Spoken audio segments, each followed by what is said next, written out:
একজন রিদওয়ানা আর একজন খলিলুর রহমান। আমরা একটা রাজ সাক্ষী পেয়েছি, সেই রাজ সাক্ষীর নাম হচ্ছে সাবেক উপদেষ্টা অধ্যাপিকা রিজওয়ানা, অ্যাডভোকেট রিজওয়ানা। তিনি একটা সাংবাদিকের সাথে কথা বলে এটা প্রকাশ করেছেন যে আমরা যারা তার ভাষা নারীদের উপযুক্ত অধিকারকে নিশ্চিত করতে পারে নাই, তারা বিরোধী দলে থাকলেও আমরা কিন্তু তাদেরকে মূলধারা বা প্রধান শক্তি হিসাবে আমরা আসতে দিই। তাহলে বোঝা যায় আমরা যে ইলেকশন ইঞ্জিনিয়ারের যে কথা আসছিল বা আসছে, সেটাকেই উনি নিজেই স্বীকার করে রাজ সাক্ষী হয়েছে। আমরা এখন এটাকে জানতে চাই ওনার কাছে বা তৎকালীন তত্ত্বাবধায়ক সরকারের কাছে এবং আজকের সরকারের কাছে, যে তারা তাদের যোগসাজশে কি ইঞ্জিনিয়ারিংয়ের মাধ্যমে বাংলাদেশ জামাত ইসলামীকে মূলধারা বা প্রধান দল হিসাবে মেজরিটি পেতে তারা বাধাগ্রস্ত করেছে এবং সেটাতে দেয়।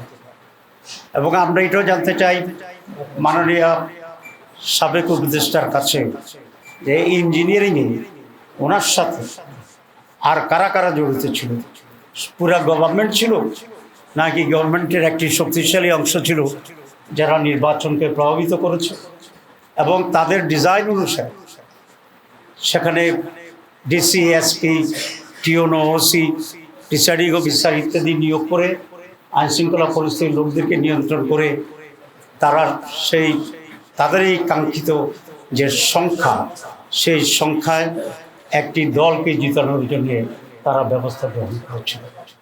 জাতির কাছে এটা স্পষ্ট করতে হবে। এবং আমি এই সরকারের কাছে দাবি জানাবো রিজওয়ানা আহমেদকে, রিজওয়ানা হাসানকে তারা কিভাবে জিজ্ঞাসাবাদের আওতে আনবেন এবং আওতা এনে তার কাছ থেকে পরিষ্কার যে সিচুয়েশন তিনি তৈরি করেছিলেন সে সম্পর্কে ওনারা জানবেন, আমাদেরকে জানাবেন, দেশবাসীর কাছেও এটা পরিষ্কার করবেন। আমরা নির্বাচনের আগেও কয়েকজন উপদেষ্টার ব্যাপারে অভিযোগ এনেছিলাম এবং আপনারা দেখেছেন ইন্টারিম গভর্নমেন্ট নিজেকে তত্ত্বাবধায়ক সরকারের সমপর্যায়ে নিরপেক্ষ সরকার হিসেবে প্রতিবাদ করেছিল এবং সে ভূমিকায় তারা আছে সেটা তারা বলার চেষ্টা করেছিল।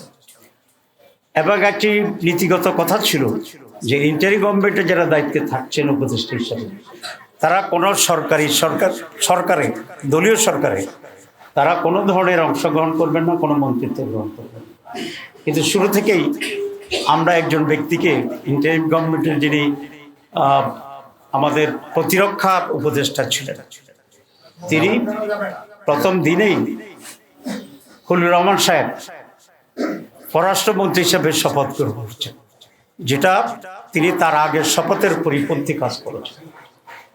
এখানে এটা স্পষ্ট যে খলিলুর রহমান ছিল লন্ডন কনস্পিরেসির প্রধান হোতা এবং সেখান থেকে তিনি সরকারকে মোটিভেট করে ষড়যন্ত্র করে বর্তমান যারা সরকারে আছেন তাদেরকে সুবিধা দেওয়ার জন্যই উনি অব্যাহতভাবে কাজ করেছিলেন এবং তার সেই কাজের পুরস্কার হিসেবেই উনি পররাষ্ট্রমন্ত্রীর এই রিওয়ার্ডটা উনি পেয়েছেন। এতে আমি বিস্মিত হয়েছি বিএনপির ব্যাপারেও, কারণ বিএনপিকে এতই তার লোকজনের সংকট আছে যে একজন বিতর্কিত ব্যক্তি যিনি ইন্টারিম গভর্নমেন্টে থাকার সময় বিএনপির নেতা সালাউদ্দিন সাহেবই তার বিরুদ্ধে বক্তব্য রেখেছিলেন এবং তাকে সরকারের থেকে বের করে দিতে বলেছিলেন। তো এই খারাপ লোকটা, যেটা বিএনপির দৃষ্টিতে তখন খারাপ ছিল, এবং সালাউদ্দিন সাহেবের বক্তব্যের পর উনি বিএনপির সাথে নিশ্চয়ই গোপনে এমন এক কন্ট্যাক্টে গেছেন যে তারা বিএনপির স্বার্থ সংরক্ষণের জন্য উলঙ্গভাবে ভূমিকা নিয়েছেন, যে কারণে বিএনপির আস্থাভাজন হয়ে আবার তিনি বিএনপির মন্ত্রী হয়েছেন।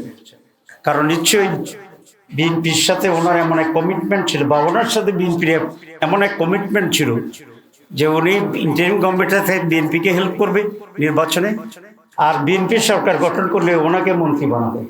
এই দুটোই কিন্তু ওই তাদের অবস্থান দিয়ে পরিষ্কার হয়। সুতরাং খলিলুর রহমান সাহেবকেও একইভাবে জিজ্ঞাসাবাদে আনা উচিত এই সরকারের, এবং যে কী ধরনের কনস্পিরেসি রিজওয়ানা সহ অন্যরা তারা করেছেন, যে জাতিকে একটি সুষ্ঠু নির্বাচন থেকে তারা বঞ্চিত করেছে। কারণ একটি সুষ্ঠু নির্বাচন এই জাতির জন্য অত্যন্ত প্রয়োজন ছিল, তাদের মনের আকাঙ্ক্ষা ছিল, তাদের দাবি ছিল। কারণ গত 56 বছরে এই জাতি কোনো নির্বাচন পায়নি।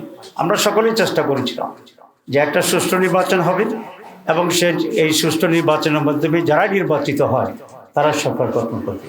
এই যে জাতির আকাঙ্ক্ষা, এই যে জুলাই লড়াই, এই যে জীবন দেওয়া, এই যে রক্ত, এই যে আমাদের রাজনীতির গতিপথকে পরিবর্তন করে দেওয়ার যে গাদ্দারি, দালালি, জাতির সাথে বিদ্রোহ, এই সব কিছুর জন্য এরা দায়ী। এত বড় আকাঙ্ক্ষা সুষ্ঠু নির্বাচনের জন্য এটা বন্ডুল করে দিয়েছে এই মীর জাফর। সুতরাং এই মীর জাফরদেরকে, খলিলুর রহমানকে আমি দাবি করব, সরকার যদি স্বচ্ছতার কিছুটা হইলেও পরিচয় করতে চায়, এবং সেই খলিলুর রহমান তো নিরাপত্তা উপদেষ্টা, আমি বলছি ডিফেন্স অ্যাডভাইজার ছিল, নিরাপত্তার অ্যাডভাইজার ছিল, তো তাকেও মন্ত্রিসভা থেকে বের করে দেওয়া উচিত এবং তাকেও জিজ্ঞাসাবাদে এনে ষড়যন্ত্র কী হয়েছে সেটাকে বের করা উচিত। আর রিদওয়ানা তো নিজেকেই বলছে আমি রাজসাক্ষী হয়েছে নিজেই, এবং তার কাছ থেকেও এই সত্য উদযাপন, সত্য উদ্ঘাটন করা অত্যন্ত সরকার তো তাদের দ্বারা চক্রান্ত করে ক্ষমতা এসছে, তাদের দ্বারা বেনিফিশিয়ারি, সরকার তো তদন্ত করবে না। এখন আপনারা রেজওয়ানার ব্যাপারে যেহেতু রাজশাহীকে বলছেন, সরাসরি আপনারা কি কোনো আইনগত মানে মামলা বা আইনগত কোনো অধিকারের জায়গা আপনারা যাবেন? জি, জিজ্ঞাসাবাদ আইন শৃঙ্খলা দেখা উচিত। আসলে রিজওয়ানার, আমি রাজশাহী বলছি এই জন্য রিজওয়ানার ভয়েস আছে, আপনারা যদি ভয়েস শুনতে চান আমরা আপনাদেরকে, আপনারা শুনেছেন, আচ্ছা তাহলে তো ঠিক আছে। আমরা তার বিচার দাবি করছি। এখন কোন ফর্মে বিচারটা প্রপার হবে, আমরা কি মামলা করব না বিচার বিভাগীয় তদন্ত চাইব, সেই বিষয়টা আমরা গ্রাজুয়ালি খোলাসা করব। ভাই, আপনি নির্বাচনের আগে বলেছিলেন যে সরকারের উপদেষ্টাদের একটি অংশ সরকারের বর্তমান ওই সময় বিএনপির পক্ষে কাজ করেছে, আপনি নামগুলো প্রকাশ করতে চেয়েছিলেন। অলরেডি রিজওয়ানার কথায় একজনের নাম বের হয়েছে বলে আমরা মনে করছি। আপনি কি আজকে সেই নামগুলো বলবেন যে কারা এই সময় কাজগুলো করেছে?